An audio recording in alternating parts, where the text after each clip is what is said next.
એક સપ્તાહ જેટલી રજા બાદ આજથી ફરી માર્કેટિંગ યાર્ડ થયું ધમધમતું.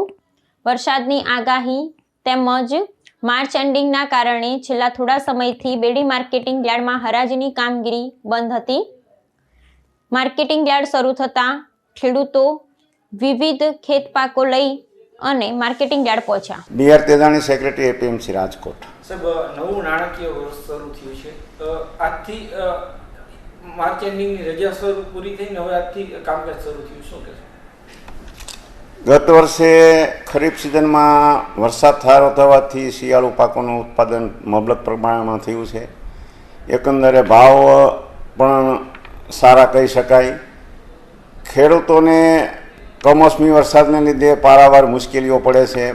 બજાર સમિતિ રાજકોટમાં પણ કમોસમી વરસાદને લીધે જે ખુલ્લામાં ઉતરતી ખેત પેદાશ છે એ ઉતારવામાં મુશ્કેલી પડે છે. એટલે અત્યારે હાલ પૂરતી જે આગાહીને ધ્યાને લઈ અને ખુલ્લામાં ઉતરતી જણસી જેવી કે ઘઉં, ધાણા, મેથી વગેરેની આવક અમે બંધ કરી છે.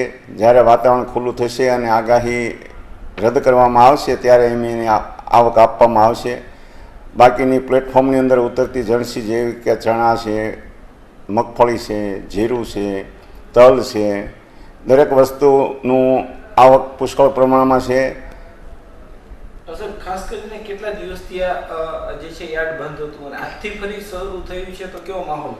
માર્ચ એન્ડના લીધે ગત વીકથી એટલે કે રામનવમીથી યાર્ડ બંધ થયું હતું. આજે ગઈકાલે આવક લેવામાં આવી. આજે હરાજીનું કામકાજ ચાલુ છે.